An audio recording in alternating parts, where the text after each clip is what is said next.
Elite বা সবচেয়ে উন্নত রাজনীতি এই গুপ্ত রাজনীতি।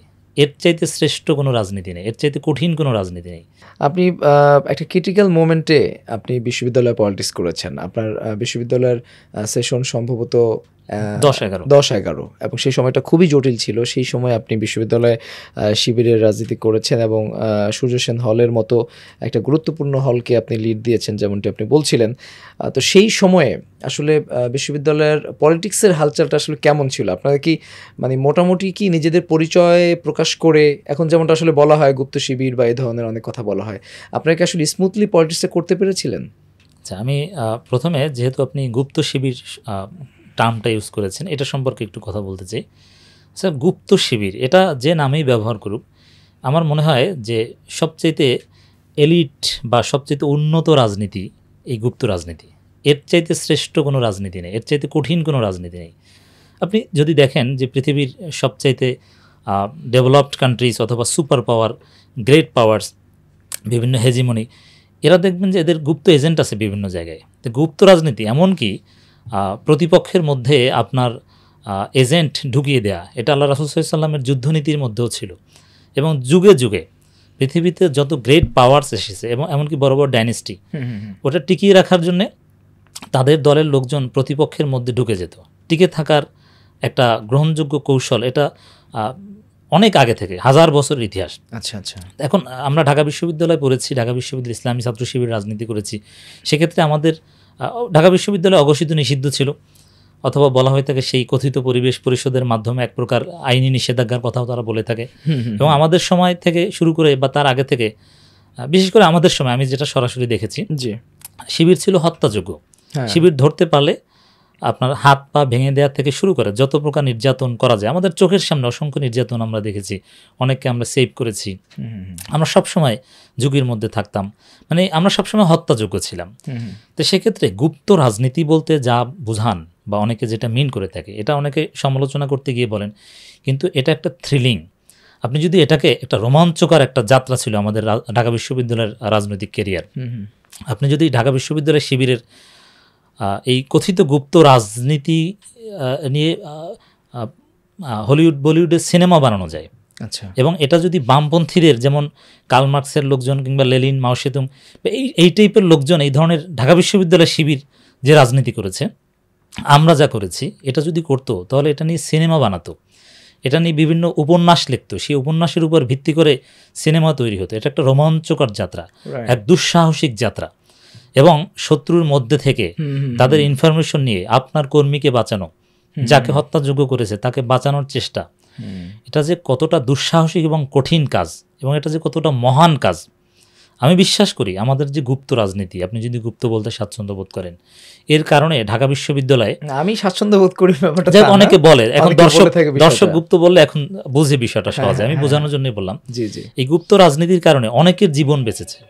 ঢাকা বিশ্ববিদ্যালয়ে যদি গুপ্ত রাজনীতি না থাকতো শিবিরের, তাহলে আপনাকে এখন হিসাব করতে হতো যে ঢাকা বিশ্ববিদ্যালয়ে গত 15 বছরে কতজন শিবিরকে হত্যা করা হয়েছে। যেরকম রাজশাহী, চট্টগ্রাম, বিভিন্ন জায়গায় আপনারা তালিকা করেন, কিন্তু ওরকম কিন্তু মেসিভ কোনো ঘটনা ঘটেনি।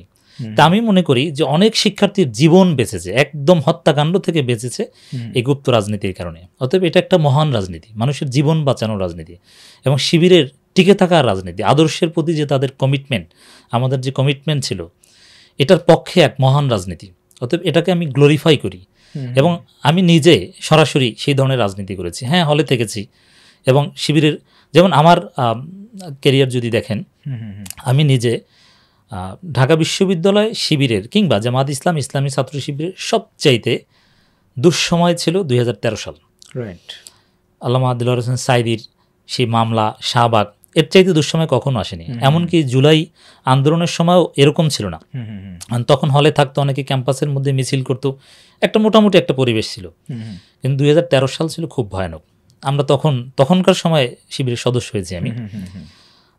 তো সেই ক্ষেত্রে আমি হলে থেকে বিভিন্ন জায়গায় হরতালের সমর্থনে পিকেটিং করতে যেতাম, বিশেষ করে আজিমপুর, কাঁটাবন, শাহবাগ মোড়, এমনকি ধানমন্ডি, কলাবাগান, জিগাতলা, বিভিন্ন জায়গায় আমার নেতৃত্বে ঢাকা বিশ্ববিদ্যালয়ে একটা টিম যেত, আমি সেটা নেতৃত্বে থাকতাম, এবং আমরা বিভিন্ন সময় মিছিল করেছি, এবং পিকেটিং করেছি। এছাড়া নয়াপল্টনে বিএনপির কার্যালয়ের সামনে, তখন তো বিএনপি জামাত জোট ছিল, জোটের প্রোগ্রামে আমরা যেতাম এবং আমার ছবিও এসেছে কয়েকটা পত্রিকায়। কিন্তু আল্লাহর রহমত তো ওইভাবে কখনো চিহ্নিত হয়নি। এবং আমার আরও অনেক দুঃসাহসিক যাত্রা আছে। আমি মধুর ক্যান্টিনে বসে আল্লামা সাঈদীর রায়ের পর শাহবাগীদের বিরুদ্ধে বলেছি, ট্রাইব্যুনালের রায়ের সমালোচনা করেছি। আমার ক্লাসরুমে আমার ব্যাচমেট যারা আছে সবাই জানে যে আমি একদম ক্লাসে শিক্ষকদের সাথে প্রকাশ্য ইন্টারেকশন করতাম। তো সেখানে আমরা প্রকাশ্য অনেক কার্যক্রম করতাম অথবা কন্ট্রোল করতে পারতাম না নিজেকে। আমার দায়িত্বশীলরা তখন বলতো যে না, এটা আরও কৌশলী হতে হবে, এগুলো বলা যাবে না। কিন্তু আমার একটা অ্যাডভান্টেজ ছিল যে আমি বরিশালের ছেলে, সেই হিসেবে আমাদের সময় আমাদের হল কিংবা টোটাল বিশ্ববিদ্যালয়ে বরিশাল গ্রুপের একটা ডোমিনেন্স ছিল। আচ্ছা, বরিশাল মানে সে ব্যতিক্রমী কিছু। আচ্ছা, বরিশাল গ্রুপের ছেলেরা কখনো বিপদে পড়ে না, সে শিবির হোক যে হোক তার গায়ে কেউ হাত দিতে পারবে না, এরকম একটা নিশ্চয়তা ছিল। মানে রাজনীতির উপরে সেখানে আর আসলে ছাত্রলীগ ছাত্রদলের রাজনীতি অনেকটা এরকমই, আপনার রাজনৈতিক আদর্শের চাইতে আপনার আঞ্চলিকতা, গ্রুপিং, এটা ইম্পর্টেন্ট। এমনকি আমি আরেকটা তথ্য দিই প্রসঙ্গক্রমে, এই যে ডাকসু নির্বাচনে ছাত্রদলের ভিপি ক্যান্ডিডেটকে বরিশাল অঞ্চলের যারা ছাত্রদল নেতা, ঢাকা বিশ্ববিদ্যালয়ের ডাকসুর ভোটার ছিল, এরা কেউ ভোট দিতেই যায়নি। আমি জেনে শুনে দায়িত্ব নিয়ে বলছি, তাদের সাথে আমার কথা হয়, যোগাযোগ হয়। কারণ কি, বরিশাল গ্রুপের না, সে অন্য এলাকার। আচ্ছা, তো এটা ছাত্রলীগও ছিল। তো বরিশালের কারণে, আর তৎকালীন সময় ঢাকা বিশ্ববিদ্যালয়ে ছাত্রলীগের সভাপতি আমার নিজ গ্রামের ছিল, নানান কারণে ঢাকা বিশ্ববিদ্যালয়ের একটা আলাদা গুরুত্ব ছিল, যার ফলে হয়তোবা ওরকম বড় কোনো অথবা চিহ্নিত হলে হয়তোবা আমরা রক্ষা পেতাম না। আচ্ছা, কিন্তু আল্লাহর খাস রহমত, ওইভাবে কোনো ঝামেলা হয়নি। এমনকি জাতীয় পত্রিকায় নয়াপল্টনে মিছিলে আমার ছবি আসার পরও কারো সামনে হয়তোবা পড়েনি। আচ্ছা, তো শেষ পর্যন্ত এরকম অনেক দুঃসাহসিক রোমাঞ্চকর অনেক ঘটনা আছে ঢাকা বিশ্ববিদ্যালয়ে আমরা ইসলামী ছাত্র শিবির করার সময়, যেটাকে আপনি বলছেন গুপ্ত থেকেই আমরা করেছি, সরাসরি আমরা কখনো। পত্রিকা যখন আপনার ছবি আসলো, মানে তখন আপনার আসলে ভয় লাগে নাই? যে অবশ্যই, শুধু আমার ভয় না, এটা ঢাকা বিশ্ববিদ্যালয় শিবিরের প্রত্যেক নেতাকর্মী সবসময় এমন একটা প্রস্তুতিতে থাকতো যে কোনো সময় তাকে চিহ্নিত করতে পারে এবং ভয়ানক নির্যাতন তার উপর নেমে আসতে পারে, এই ঝুঁকির মধ্যে সবসময় থাকতো নিঃসন্দেহে, এবং আমিও ছিলাম। কিন্তু আল্লাহ রাব্বুল আলামিন হয়তো আমাদেরকে হেফাজত করেছে, বড় কোনো বিপদে পড়তে হয়নি। এমনিতে 13 সালে যে শাহবাগের আন্দোলনটা হলো, সেই সময় তো আপনি যেমনটা বললেন যে আপনি তখন বিশ্ববিদ্যালয়ের সদস্য হয়েছেন এবং সদস্য হিসেবে দায়িত্ব পালন করছিলেন, সেই মুহূর্তে আসলে হলগুলোতে শিবিরের নেতাকর্মীদেরকে কি শাহবাগেও যেতে হতো? হ্যাঁ, সবাইকে যেতে হতো এবং আমরাও যেতাম। এমনকি আমি নিজে একটা গ্রুপ নিয়ে ওই শাহবাগকে একদম শেষ করে দেয়া, ওখানে একটা বিশৃঙ্খলা ঘটিয়ে শাহবাগ আন্দোলনকে নস্যাৎ করে দেওয়ারও পরিকল্পনা আমরা করেছি। কিন্তু সেটা সম্ভব হয়নি যে কারণেই হোক। সবাইকে যেতে হতো।